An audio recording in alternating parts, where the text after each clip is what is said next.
무대에서 함께하니까 참 뜻깊네요. 예, 고맙습니다. 이 동네에 그 사는 어떤 할머니 한 분이 계셔요. 근데 이제 카톨릭 신자거든요. 그래서 보면은 매일 아침 새벽 기도를 갔다 오시더라고요. 근데 이제 거기는 뭐 기도가 아니라 미사라고 그러죠. 예. 근데 오늘 아침에 제가 이제 또 만났어요. 그분을요. 근데 그분이 저한테 아니 왜 그려? 그러는 거예요. 그래서 뭐려? 교회당도 좀 성탄절이 왔으니까 좀 꾸미고 그래야지. 예수님이 너무 애로워 보여. 이러시는 거예요. 그래서 제가 지금 깜짝 놀랐어요. 그러면서 이제 보통 조그만 상가도 다 크리도 만들고 그런데 왜 우리 교회는 그냥 깜깜하니 아무런 장식을 안 여는 거예요. 그래서 예수님이 너무나 쓸쓸하고 애롭겠다는 거예요. 그래서 내가 그 말 듣고는 우리가 이제 성탄절 하면 막 트리도 만들고 그다음에 화려한 전구도 피워놓고 그리고 뭐 저기 큰 교회들 가서 보니까 막 어마어마하게 그냥 반짝거리는 그런 장식을 했잖아요. 그래서 이게 이제 성탄절이라고 생각을 하는 거죠. 근데 그분도 이제 오랫동안 성당을 다니면서 이런 문화에 익숙했겠죠. 근데 어떻게 그 동네에 살고 있는 이 교회는 성탄절이 와도 그런 기미가 전혀 안 보니까 그게 너무나 이상하게 보였던 것이죠. 그러면서 그 할머니 하는 이야기가 예수님이 애롭겠다 이런 표현이 참 마음에 와닿더라고요. 그렇다고 한다면 우리가 성탄절을 맞이하면서 어떻게 하면 예수님이 애롭지 않을까? 예수님이 태어났을 때 뭐 동방박사니 목자들 이런 분들이 찾아왔는데 정말 그 아기 예수 탄생일을 맞이해서 예수님을 애롭게 하지 않는 것이 무엇일까? 이런 생각이 제가 들더라고요. 그러면서 그 이현주 목사님이 쓴 동화 하나가 있어요. 이 성탄절에 관한 동화인데 그 동화가 떠올랐어요. 그 내용이 어떻게 되냐면 이제 그 크리스마스 되기 전날이에요. 그래서 사람들은 이제 크리스마스 기분에 들떠가지고 많은 인파들이 몰려들고 있는 그 백화점 앞입니다. 이게 이제 크리스마스 하면 이제 선물 사느라고 사람들이 오겠죠. 근데 그 앞에 어떤 허름하게 생긴 아저씨 한 분이 여기 진주가 있어요. 아주 질이 좋은 진주입니다. 이 진주 사가세요. 하고 이야기를 하는 거예요. 근데 이렇게 보니까는 진주가 아닌 거야. 그야말로 잿빛 돌멩이에요. 그걸 진주라고 하는 거예요. 그래서 사람들이 아니야 아저씨 무슨 이게 진주냐고 돌멩이요 돌멩이. 아유 무슨 말입니까? 이게 진짜 진주입니다. 이거 우리 집에서 갑으로 내려오는 것인데 이 성탄절이 되어도 우리 애들한테 선물은커녕 지금 밥도 제대로 못 먹고 있는 판이라서 어쩔 수 없이 쌀이라도 살라고 제가 이거 갖고 나온 거다고 이거 진짜 진주다고 그러는 거예요. 그런데 사람들이 그걸 보고는 저 아저씨 미쳤다. 아니면 너무나 배가 고파서 저 양반 정신이 약간 돌았는갑다. 그리고 어떤 사람은 아이고 이것이 사기꾼 같으니라고. 아니 돌멩이를 진주로 판단해서 있을 수 없는 일이 아니냐고 막 대들기도 그러는 거예요. 그런데도 불구하고 아무도 그걸 사주려고 생각하지 않는 거예요. 근데 이제 어떤 어린이 3명이 이제 이 아이들도 크리스마스 선물을 사러 이제 가다가 이 아저씨를 보게 된 거예요. 그러면서 아저씨 뭐 하세요? 그러니까 내가 지금 진주를 판매하고 있다. 근데 보니까 진주가 아니거든. 근데 이 아이들은 이거 돌멩인데요? 그런 이야기를 않는 거예요. 그래서 이 아저씨가 내가 몸이 아파가지고 직장이 없는 바람에 지금 우리 집에 쌀이 떨어지는데도 나도 너희 같은 딸 셋이 있는데 제대로 지금 먹이지 못하고 있다. 그래서 이걸 팔아서 어떻게든지 좀 애들 먹이려고 내가 나왔다. 이런 이야기를 하는 거예요. 그러니까 이제 아이들이 제 3명이 와가지고 아니 저거 돌멩이 아니야? 그런 게 아이고 돌멩이라면 큰일 날 아저씨는 진주로 알고 있단 말이야. 근데 저 돌멩이를 어떻게 해? 이게 또 하나 얘가 우리 사주자. 저 아저씨 저거 하루 종일 서 있어도 누가 사줄 사람 없을 거야. 그러면 그 딸들이 다 배고프다고 하지 않아? 우리가 사줘. 해가지고 이제 이 아이들이 가서 얼마냐 물어보니까 이제 아저씨가 너희들 갖고 있는 만큼 주면 된다. 그러니까 애들이 이제 다 손에 있는 거 동전이니 종이돈 다 털어가지고 이제 이 아저씨를 준 거예요. 그러니까 이제 이 아저씨가 고맙다. 너희 덕분에 우리 정말 딸들 밥을 먹을 수 있게 생겼다 하면서 그 아저씨가 고마워하면서요 쪽지를 하나 주는 거예요. 내가 이제 가고 나면 이 쪽지 한번 열어봐라. 하고 이제 이 아저씨는 이제 사라지는 거예요. 근데 이 사라지는 이 아저씨 뒤를 보면서 어떤 아이가 어머나 언니들 저기 봐봐 아저씨 어깨에 날개가 달렸어. 그러는 거예요. 그리고 또 손에 보니까 돌멩이인 줄 알았던 것이 진주로 이미 변해 있는 거예요. 도대체 이 아저씨가 누구지?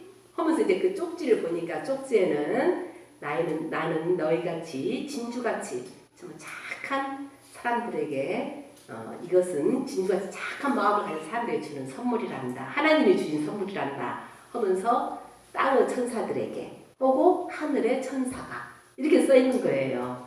이게 이제 동화거든요.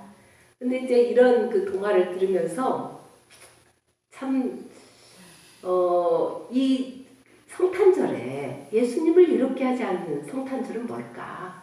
바로 이걸 것 같아요. 사람들은 성탄절을 드린다고 그렇게 많은 선물을 사기 위해서 복잡거리고 있지만 이 사람 누가 관심 갖고 있지 않거든요. 뭐 이것이 돌멩이냐 진주냐 이것만 따지고 있지. 분명히 이 아저씨가 이걸 팔아야만이 우리 아이들 먹을 걸 사다 준다고 말을 해도 불구하고 그것에 관심을 갖고 있지 않은 사람들이 거의 없었거든요. 바로 이것은 예수님을 예롭게 하는 성탄절이라는 거죠. 근데 그 아이들 셋이 그야말로 동방박사처럼 그 다음에 목자들처럼 정말 이 아이들 셋이 그 아저씨의 그 돌멩이를 사줌으로 말미암아 정말 이 아저씨에게 그 딸을 먹게 해주는 그런 놀라운 일을 하지 않았습니까? 이게 바로 예수님을 예롭게 하지 않는 성탄절이다. 이것을 아마 이현주 목사님은 말씀을 하고자 한 것이 아닌가 이런 생각이 들어요. 우리가 성탄절 하면은 가장 중요한 게 뭐냐? 예수님이 왜 이 세상에 오시는 거죠? 예수님이 이 세상에 오신 그 목적을 제대로 살리는 것이 성탄절의 의미를 살리는 것이고 그게 바로 우리 아기 예수님을 우리가 찾아가는 것이고 그게 바로 우리 예수님을 예롭게 하지 않는 것이 아닌가 이런 생각이 들어요. 그래서 이 동화라는 것이 참 무슨 뭐 날개 달린 천사가 나오고 뭐 이게 좀 허구잖아요. 그런데 이 동화를 통해서 우리에게 많은 의미를 던져주고 있는 거거든요. 근데 제가 이제 동화를 들려준 이유가 또 한 가지 있어요. 그건 뭐냐면 우리 성경에 나오는 아기 탄생설화 그것도 역사적인 사실이 아닐 가능성이 거의 80, 90% 이상입니다. 내가 여러분에게도 누누이 이야기를 했지만 이 예수님 탄생설화는 마태와 누가복음에 나오지 마르코복음하고 요한복음에는 나오질 않아요. 사복음서 중에서 가장 먼저 쓰여진 복음서가 마르코복음이거든요. 근데 거기는 탄생 이야기가 나와 있질 않습니다. 그래서 학자들은 말하기를 이 예수님의 탄생 이야기는 나중에 만들어져 가지고 덧붙여진 것이 아닌가 이렇게 보고 있거든요. 그래서 이 마태복음과 또 그 누가복음에 나오는 탄생설의 자체도 똑같질 않아요. 다만 이 두 가지 탄생설화가 공통점이 있다고 한다면 딱 한 가지예요. 그건 뭐냐면 예수님이 베들레헴에서 태어났다는 거 이게 한 가지거든요. 그러면 어떻게 해서 이 탄생설화가 만들어졌을까? 그 이유는 예수님이 바로 우리 유대인들이 대망하던 메시아다. 이걸 입증하기 위해서 만들어진 게 탄생설화라는 거예요. 그래서 이제 오늘 여러분 봉독해드린 누가복음을 보면은 이 그 요셉하고 그 다음에 마리아가 지금 베들레헴으로 가는 장면이 나옵니다. 이게 지금 원래는 나자렛에 살았어요. 나자렛에 살았는데 갑자기 호구조사를 하게 되면서 자기의 고향으로 가서 호구조사를 하라 해가지고 요셉이 만삭이 다 된 마리아를 데리고 베들레헴으로 가는 걸로 나와 있어요. 그러면서 뭐라고 나와 있냐면 요셉은 다윗의 자손이라는 거죠. 그러니까는 다윗은 어디서 났습니까? 바로 베들레헴에서 났거든요. 그래서 베들레헴으로 가가지고 호구조사를 하는 거예요. 이게 구약의 예언에는 누누이 이게 나오잖아요. 메시아는 어디서 나오느냐? 베들레헴에서 나올 거다. 그리고 다윗의 자손에서 메시아가 나올 것이다. 이것이 구약의 예언 내용이에요. 그러니까 이 구약의 예언 내용을 우리가 이루기 위해서 그래서 지금 베들레헴을 설정을 했고 나자렛에 살고 있는 사람들을 베들레헴으로 가게 하는 거예요. 호구조사라는 걸 통해서요. 지금 들어가 있거든요. 왜냐하면 키리노라는 총독이 호구조사를 했을 때는 언제였냐면 예수님이 태어난 지 10년이 넘은 후에 있었던 일이에요. 역사적으로 따져보면요. 그리고 이 키리노 총독이 호구조사를 했던 대상은요. 갈릴레아 나자렛에 살고 있는 요셉은 대상이 아니에요. 그 당시 총독이 직접 다스리는 로마 총독이 직접 다스리는 총독 간부에 해당됐던 지역은요. 유다하고 사마리아하고 이름의 지역이에요. 갈릴레아는 헤로데 안티파스라는 분봉왕이 다스렸던 지역이기 때문에 여기는 호구 조사의 대상이 아니에요. 그렇기 때문에 이 지금 요셉이 베들레헴으로 갔다는 것은 고향이 근사람으로 가라는데 그 사실 맞는 이야기가 아니고, 또 로마의 문헌들을 보더라도 호구 조사를 할 때 거주지를 중심으로 하지 출생지를 중심으로 하지 않는다는 거예요. 만약 출생지를 중심으로 했을 경우에 모든 정말 로마에 속한 사람들이 다 출생지를 찾아서 간다 해봅시다. 이것은 엄청난 그냥 혼란입니다. 그 다음에 호구조사라는 게 하루 이틀에 할 수 있는 게 아니에요. 어떤 자료를 보니까 호구조사를 할 때 40년이 걸렸대요. 그렇기 때문에 이건 단시에 할 수 있는 것이 아니거든요. 그런데 그 호구조사를 한다고 지금 이 그 요셉하고 마리아가 지금 베들레헴으로 가는 거거든요. 근데 그 거리가 얼마큼이냐? 144km예요. 그러면 이게 몇 리나 됩니까? 거의 300리가 넘죠. 예, 그런 머나먼 길을 걸어간 거죠. 그렇다는 것은 이건 임신물을 데리고 간다는 것은 이건 너무나 무리한 일이겠죠. 그래서 이 호구조사라든가 여러 가지 역사적인 사실에 비추어 볼 때 그 요셉이 그 베들레헴으로 갔다는 것은 별로 이게 현실성이 없는 이야기다. 역사적인 사실이 아닐 가능성이 많다는 것이 학자들의 이야기입니다. 그러면 이 탄생설화가 거짓말이니까 이것은 아무 의미가 없는 이야기냐? 전혀 아니죠. 이 탄생설화를 쓴 사람의 의도가 그 신앙적인 어떤 그 고백이 거기에 담겨져 있다는 그걸 봐야 한다는 거예요. 이게 제가 그 창조설화라든가 뭐 타락설화 이런 이야기를 하면서 이건 이야기지만 그러나 이것을 과학적으로 보려고 한다면 이것은 우리에게 아무것도 주지 않을 것이다. 도리어 성경이 거짓말서적이고 엉터리다는 이야기밖에 안 될 것이다. 그러나 이것을 하나의 신앙 고백의 눈으로 본다 한다면은 이런 이야기들은 우리에게 엄청나게 많은 진리를 알려주고 있는 거거든요. 이 탄생설화도 마찬가지입니다. 이것이 하나의 이야기일 가능성은 많아요. 그러나 이 탄생설화를 통해서 이 누가라는 사람이 우리에게 전달해주고자 하는 진리가 무엇일까? 이것을 아는 게 우리한테는 중요한 것 같아요. 저는 이 누가복음의 탄생설화를 보면서 참 깜짝 놀랍니다. 아니 그 메시아라고 하는 사람의 탄생설화를 이렇게 왜 너무나 구차하게 지금 쓰고 있지 않습니까? 예수님이 그야말로 사람들이 사는 방에서 태어나지 못하고 그냥 바깥에서 태어나고 그리고 말구유에 그냥 눕히게 되었다는 거. 이것은 보통 사람들 물론 이제 우리 옛날에 뭐 엄마들 반 일어다가 애도 낳기도 하고 어디 길 가다가 애 낳기도 하고 뭐 이런 일도 있을 수 있겠지만 이 경우는 그렇게 급해서 그런 경우가 아니라고 분명히 나와 있어요. 여간에는 그들의 머물 방이 없어가지고 그래서 이들이 그 말구에 애를 낳는 장면이 나오거든요. 근데 이것은 정말 너무나 극단적인 가난의 형태를 지금 표현하고 있어요. 우리가 지금까지 왜 여간에 머물 방이 없을까? 우리는 딱 이렇게 생각해요. 그 호구조사를 하려고 많은 사람들이 몰려드니까 여관이 그냥 10,000원이어서 그래서 이 방이 없었을 것이다. 보통 이렇게 생각을 하는데 여기는 그런 말은 전혀 없어요. 성경에는요. 그냥 뭐라고 하냐면 여관에는 그들이 머물 방이 없었기 때문에 이 표현만 나오거든요. 왜 머물 방이 없었을까? 방이라는 공간이 없었을까? 아니면은 너무나 많은 사람이 몰려 들어와가지고 그렇게 그 방이 부족한 걸까? 아니면은 이들이 돈이 없어서 정말 여관이라고 할 만한 그런 곳에 머물지 못한 것인가? 우리는 여러 가지 상상을 할 수가 있어요. 근데 저는 그 세 번째지 않을까? 너무 가난했다는 거죠. 그래서 이들이 이 베들레헴에 와서 있으려면 하루 이틀 머물 수 있는 게 아니거든요. 오랜 시간을 머물렀는데 도대체 이 오랜 시간을 이들이 어떻게 머물렀을까? 이런 상상을 하게 되면 이들은 거의 노숙자 생활을 하지 않았을까? 이렇게밖에 말할 수가 없는 거예요.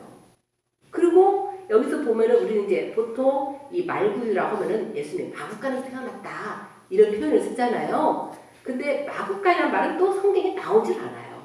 다만 말구유니까 구유에서 태어났다고 하니까 아마 예수님이 마국간에서 태어났겠지 우리가 이렇게 생각을 했지만 여기는 마국간이라는 말은 성경에 있질 않아요. 다만 구유라고 해요. 말구유도 표현은 있진 않아요. 그냥 구유, 여물통 이렇게만 나오거든요. 그러면 여물통은 마구간에 있을 수도 있지만 그냥 마당에 그냥 여물통이 있을 수 있다는 거예요. 그렇다고 한다면 도대체 어떻게 된 거야? 마리아는 그냥 밖에서 몸을 풀고 거기에 있는 여물통에다가 그냥 애를 거기다 눕혀놨다는 이야기예요. 아주 극단적인 그런 탄생인 거죠. 그래서는 만약에 예수 탄생 이야기를 만들었다고 한다면 왜 누가가 이렇게 만들었을까? 유대한 사람들 탄생설화를 보면 그렇게 되어 있질 않아요.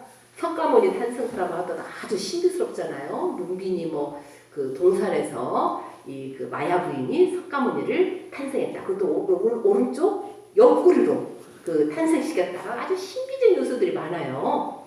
그런데 어떻게 예수님은 찌릿도 가난한 모습으로 그야말로 보통 사람들이 누릴 수 있는 최소한의 권리조차도 누리지 못하면서 그렇게 태어났을까?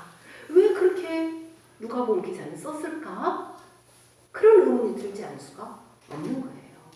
여기에 대해서 우리 조원조 목사님이란 분이 그 글을 하나 쓴 것이 있어요. 그분은 뭐라고 이야기하냐면 이 말구유야말로 엄청난 의미를 가지고 있다. 이렇게 표현을 해요. 왜 그러냐면 지금 여기 아우구스투스 황제, 로마 황제죠. 이 아우구스투스 황제가 명령을 내려가지고 호구조사를 지금 하는 거거든요. 글을 쓸 때 이 호구조사의 목적은 뭐냐면 다 세금을 부과하기 위해서 그러는 거예요. 그런데 세금을 부과하기 위해서 호구조사를 지금 받으러 가잖아요. 이 사람들은. 근데 실제로 이 사람들은 세금은커녕 자기들이 머물 집조차도 방조차도 얻을 돈이 없는 사람들이 호구조사 대상이 돼서 지금 호구조사 받는다고 그 부인을 끌고 144km를 고생하면서 갔다는 이야기예요. 그러니까 어떻게 보면 너무나 대조적인 그런 모습이잖아요. 그 다음에 아우구스투스 황제는 뭡니까? 그 당시에 로마를 통일시킨 그런 왕이었기 때문에 아우구스투스라는 그냥 보통 황제는 시이죠. 근데 이 사람이 옥타비아누스였죠. 아우구스투스라는 명칭을 얻었어요. 그래서 이 사람은 거의 신적인 존재였습니다. 그래서 아우구스투스 황제는 주님이시다. 하나님의 아들이시다. 우리가 보통 예수님께 쓰는 칭호가 원래는 아우구스투스 황제에게 붙여졌던 칭호잖아요. 그런데 어떻습니까? 바울로가 이 칭호를 예수님께 붙인 거예요. 즉 말하자면 어떤 폭력으로, 전쟁으로, 무력으로 정말 가진 자들을 위한 평화를 만들어내는 그런 로마의 거짓된 평화를 대표하는 것이 아우구스투스예요. 그런데 바울로는 뭐라고 했느냐? 이분이 세계 평화를 가져오는 게 아니야. 바로 우리가 고백하는 예수님이야말로 진정한 평화를 가져오는 분이라고 바울로는 고백하고 있기 때문에 바울로에게 아우구스투스가 아니라 바로 예수님이 우리의 주님이시고 구세주시고 하느님의 아들이라고 그렇게 말했던 거거든요. 그와 마찬가지로 바로 이 아우구스투스는 폭력에 의한, 권력에 의한 그런 불의한 힘에 의한 그런 평화를, 거짓 평화를 애쳐대는 그런 상징이 바로 아우구스투스 황제로 나오고 있는 거죠. 그 황제의 힘을 대변하는 게 뭡니까? 말입니다. 말. 그래서 로마 군인들이 말을 타고 전쟁을 하잖아요. 그런데 여기서 구유라고 하는 것은 말을 여물통을 말한다고 볼 수가 있다는 거예요. 근데 그 말이 여물통에 말이 먹는 음식이 들어간 게 아니라 악의 숨이 떡 눕혀져 있다는 거예요. 이것은 엄청난 혁명이다. 이 잘못된, 이 불의한 체제를 뒤엎어버리는 그런 악의에서의 평화의 체제를 그러니까 태어났다는 것을 말하는 것이 아니겠느냐. 이렇게 표현을 하는데 어때요? 그럴듯하죠? 그래서 함께하니까 참 뜻깊네요. 예, 고맙습니다. 이 동네에 사는 어떤 할머니 한 분이 계셔요. 근데 이제 카톨릭 신자거든요. 그래서 보면은 매일 아침 새벽 기도를 갔다 오시더라고요. 근데 이제 거기는 뭐 기도가 아니라 미사라고 그러죠. 예. 근데 오늘 아침에 제가 이제 또 만났어요. 그분을요. 근데 그분이 저한테 아니 왜 그려? 그러는 거예요. 그래서 뭐려?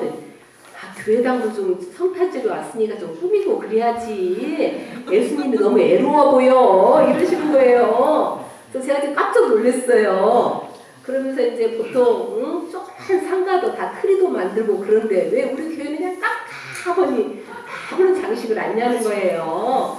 그래서 예수님이 너무나 쓸쓸하고 애롭겠다는 거예요. 그래서 내가 그 말 듣고는 우리가 이제 이 성탄절 하면 이렇게 막 추리도 만들고 그다음에 화려한 전구도 이렇게 피워놓고 그리고 뭐 저기 큰 교회들 가서 보니까 막 어마어마하게 그냥 반짝거리는 그런 장식을 했잖아요. 그래서 이게 이제 성탄절이라고 생각을 하는 거죠. 근데 그분들 이제 오랫동안 성당을 다니면서 이런 문화에 익숙했겠죠. 근데 어떻게 그 동네에 살고 있는 이 교회는 성탄절이 와도 그런 기미가 전혀 안 보니까 그게 너무나 이상하게 보였던 것이죠. 그러면서 그 할머니 하는 이야기가 예수님이 애롭겠다 이런 표현이 참 마음에 와닿더라고요. 그렇다고 한다면 우리가 성탄절을 맞이하면서 어떻게 하면 예수님이 애롭지 않을까? 예수님이 태어났을 때 뭐 동방박사니 목자들 이런 분들이 찾아왔는데 정말 그 아기 예수 탄생일을 맞이해서 예수님을 애롭게 하지 않는 것이 무엇일까? 이런 생각이 제가 들더라고요.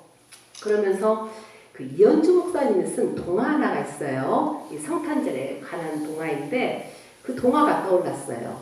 그 내용이 어떻게 되냐면 이제 그 크리스마스 되기 전날이에요.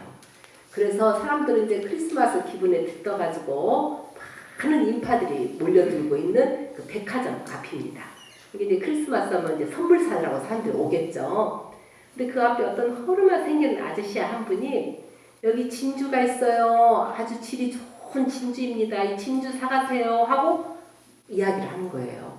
근데 이렇게 보니까는 진주가 아닌 거야. 그야말로 잿빛 돌멩이에요. 그걸 진주라고 하는 거예요. 그래서 사람들이 아니야 아저씨 무슨 이게 진주냐고 돌멩이요 돌멩이.